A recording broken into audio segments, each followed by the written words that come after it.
ভিডিওতে আমরা অষ্টম শ্রেণীর দ্বিতীয় পর্যায়ক্রমিক মূল্যায়নের পরিবেশ ও বিজ্ঞানের 10 নম্বর স্কুলের প্রশ্নের উত্তরগুলো আলোচনা করব। একের আয়তে আছে পরিবহন পদ্ধতিতে তাপ প্রবাহিত হয় শুধুমাত্র কঠিন পদার্থের মধ্য দিয়ে। কিউপ্রিক ক্লোরাইডের সাথে আয়রনের বিক্রিয়া কপার প্রতিস্থাপিত হয়েছে আর ফেরাস ক্লোরাইড উৎপন্ন হয়েছে, জারিত হয়েছে আয়রন। তিনে আছে টিনের প্রলেপনে ব্যবহৃত তড়িৎ বিশ্লেষ্য পদার্থটা হচ্ছে স্ট্যানাস ক্লোরাইড। চারে লোহার মরচে পড়া একটি রাসায়নিক বিক্রিয়া। 5 একটি আগাছানাশক 2,4-D। 2 এর আয়তে আছে 100 ক্যালোরি তাপ যোগ করে 5 গ্রাম জলের উষ্ণতা কত পরিমাণ বাড়ানো যাবে তা সেলসিয়াস স্কেলে প্রকাশ করে। তাহলে জলের ভর হচ্ছে 5 গ্রাম, আপেক্ষিক তাপ হচ্ছে 1 ক্যালোরি পার গ্রাম ডিগ্রি সেলসিয়াস।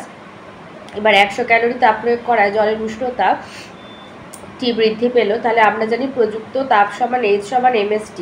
তাহলে উষ্ণতা বৃদ্ধি হবে 100/5 মানে 20 ডিগ্রি সেলসিয়াস।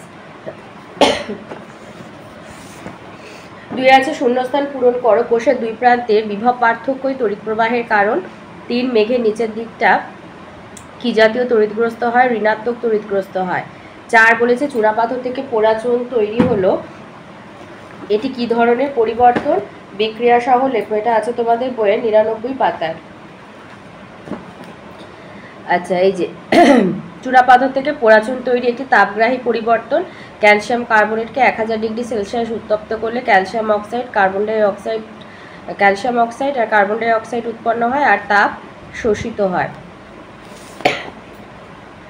5 মাছের কৃত্রিম প্রজননে কোন গ্রন্থির ক্ষরণ ব্যবহার করা হয়? পিটুইটারি গ্রন্থি। 6 রূপোর তৈরি গয়নার উপর সোনার প্রলেপ দেওয়ার জন্য ক্যাথোড আর অ্যানোড হিসাবে কী কী নেওয়া হয়? ক্যাথোডে থাকে রূপোর গয়না আর অ্যানোডে থাকে বিশুদ্ধ সোনার পাত। 3-তে দুটো অঙ্ক দিয়েছে, বলেছে 200 গ্রাম ভরে তামার পাত্রে তাপ প্রয়োগ করে উষ্ণতা 50 থেকে 90 ডিগ্রি সেলসিয়াস বৃদ্ধি করতে কত পরিমাণ তাপ প্রয়োগ করতে হবে? তামার আপেক্ষিক তাপ হচ্ছে 0.09 ক্যালোরি পার গ্রাম পার ডিগ্রি সেলসিয়াস। তাহলে তামার ভর হচ্ছে 200 গ্রাম, প্রাথমিক উষ্ণতা T1 50, অন্তিম উষ্ণতা T2 90 ডিগ্রি সেলসিয়াস। আর তামার আপেক্ষিক তাপ হচ্ছে 0.09 ক্যালোরি পার গ্রাম পার ডিগ্রি সেলসিয়াস। তাহলে তাপের প্রয়োজন হবে m × s × T2 - T1 মানে ভর ইন্টু আপেক্ষিক তাপ ইন্টু উষ্ণতার পার্থক্য। তাহলে 200 গুণ 0.09 × 90 - 50 তো হলো 40 হলো। তাহলে কাটাকুটি করে হচ্ছে এখানে 720 ক্যালোরি। 2 অঙ্কটাতে দিয়েছে 0.05 কেজি ভরের কোনো পদার্থের উষ্ণতা 4 কেলভিন বৃদ্ধির জন্য 50 ক্যালোরি তাপের প্রয়োজন হয়। তাহলে আপেক্ষিক তাপের মান নির্ণয় করো। তো পদার্থের ভর হচ্ছে 0.05 কেজি আছে, সেটাকে গ্রামে নিয়ে গেলাম, হলো 50 গ্রাম। উষ্ণতা বৃদ্ধি হচ্ছে 4K মানে 4 ডিগ্রি সেলসিয়াস। প্রযুক্ত তাপ হচ্ছে 50 ক্যালোরি। তাহলে আপেক্ষিক তাপ যদি S ধরি তাহলে সূত্রানুযায়ী H সমান mST। তাহলে S সমান H/ms। তাহলে 50/50 × 4, 50 কেটে গেল, 1/4 মানে 0.25 ক্যালোরি পার গ্রাম পার ডিগ্রি সেলসিয়াস। 4-এর আয়তে আছে কিভাবে কৃত্রিম পদ্ধতিতে ডিম পোনা তৈরি করা হয়? এটা তোমাদের বইয়ের 224 পাতায় রয়েছে।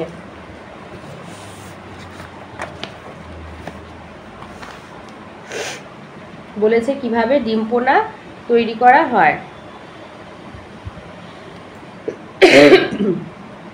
কৃত্রিম পদ্ধতিতে ডিম পোনা তৈরি করলে কোনো মাছের ডিম পোনা তৈরি হচ্ছে সেটা নিয়ন্ত্রণে থাকে কোন মাছের ডিম পোনা তৈরি হচ্ছে।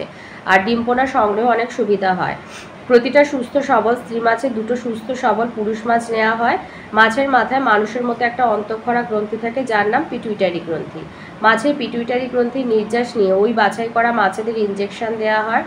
আর পুরুষ ও স্ত্রী মাছের কোনটাকে কখন কতবার কতটা ইনজেকশন দেওয়া হবে তার একটা নির্দিষ্ট নিয়ম আছে। এবারে পিটুইটারির ইনজেকশন দেওয়ার ফলে স্ত্রী মাছ ডিম আর পুরুষ মাছ শুক্রাণু নিঃসরণ করে। শুক্রাণু আর ডিম্বাণুর মিলনে ডিম পোনা তৈরি হয়। এভাবে কৃত্রিম পদ্ধতিতে ডিম পোনা তৈরি করা হয়। 3 দিয়েছে শীতকালে গায়ে কম্বল চাপা দিয়ে ঘুমালে আরাম লাগে কেন? তো এখানে আছে শীতকালে আমরা উলের তৈরি পোশাক পরি কেন? আর এই যে অনুরূপ প্রশ্ন, শীতকালে গায়ে কম্বল দিলে বেশ আরাম বোধ হয় কেন? একই তো এখানে উলের পোশাকের জায়গায় লিখবে কম্বল, লিখবে কম্বলের সুতোর মাঝে মাঝে বায়ু আটকে থাকে, বায়ু তাপের কুপরিবাহী বলে দেহ থেকে তাপ বাইরে বেরিয়ে যেতে পারে না বা বাইরে ঠান্ডা বায়ু দেহে প্রবেশ করতে পারে না, ফলে দেহ গরম থাকে। এই কারণে শীতকালে গায়ে কম্বল দিলে বেশ আরাম বোধ হয়। 3 আছে রাজকীয় জেলি কাকে বলে। রায়মার্টিনে 471 পৃষ্ঠায় রয়েছে। শ্রমিক মৌমাছির গলবিল গ্রন্থি থেকে নিঃসৃত যে পদার্থ তাকেই রাজকীয় জেলি বা রয়্যাল জেলি বলা হয়। লার্ভা অবস্থায় যে মৌমাছি রানী মৌমাছি বলে বিবেচিত হয় শুধুমাত্র তাকেই এই রয়্যাল জেলি খাওয়ানো হয়।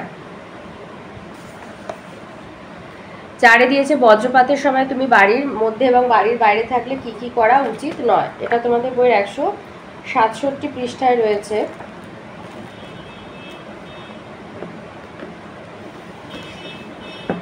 যদি তুমি বাড়ির এই যে কি করা উচিত নয়, যদি তুমি বাড়ির বাইরে থাকো খোলা গাড়ি, মোটর বাইক বা ট্রাক্টর মোটেই নিরাপদ নয়। খোলা মাঠে, উঁচু গাছের কাছে, কোনো খোলা উঁচু জায়গায় বা পার্কে ছাউনি নিচে একেবারেই থাকবে না। বজ্রপাতের মধ্যে ছাতা নিয়ে বাইরে বেরোনো মোটেই ঠিক নয়। যদি কোনো কারণে জঙ্গলের গাছপালার মধ্যে থাকতে বাধ্য হও তাহলে অবশ্যই নিচু গাছের আশেপাশে থেকো, মোটেই উঁচু গাছের ধারে কাছে নয়। নিরাপদ জায়গায় পৌঁছতে পারছো না, খোলা মাঠেই থাকতে বাধ্য হচ্ছে, এমন হলে মাথা নিচু করে বসে থাকতে হবে। আর বাড়ির মধ্যে থাকলে বাড়িতে যেসব বিদ্যুৎবাহী তার বা ধাতু তৈরি পাইপ আছে সেগুলো থেকে দূরে থাকতে হবে।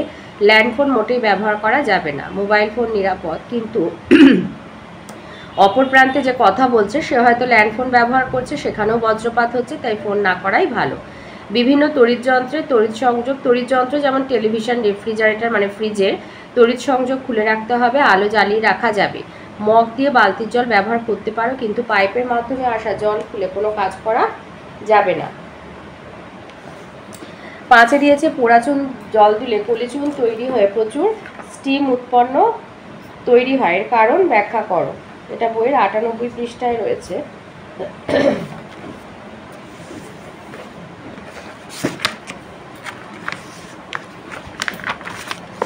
পোড়া চুন থেকে জল দিয়ে মানে চুন তৈরি হওয়া, এটা হচ্ছে একটি তাপমোচী রাসায়নিক বিক্রিয়া। তাপমোচী রাসায়নিক বিক্রিয়া অর্থাৎ যে রাসায়নিক পরিবর্তনে তাপ উৎপন্ন হয়। তাই পোড়া চুন এবং জলের বিক্রিয়ায় যখন কলিচুন তৈরি হয় সেই সময় প্রচুর তাপ উৎপন্ন হয়। ওর সাথে আছে অনুঘটকের বৈশিষ্ট্যগুলি লেখো। এটা আছে তোমাদের 95 পাতায়। 1 হচ্ছে অনুঘটক রাসায়নিক বিক্রিয়া অংশগ্রহণ করে কিন্তু বিক্রিয়া শেষে আবার তাকে ফিরে পাওয়া যায়। 2 এমন কোনো অনুঘটক হয় না যা সব বিক্রিয়ার বেগ বাড়াতে পারবে। 3 কোনো বিক্রিয়ার বেগ অনুঘটক উপযোগী হবে তা পরীক্ষা করে বার করতে হয়, বিক্রিয়ার সমীকরণ দেখে বলা যায় না। 6 দিয়েছে আমের জোর কলম পদ্ধতিতে শিয়ন কাকে বলে। এটা তোমাদের বইয়ের 216 পাতায় আছে।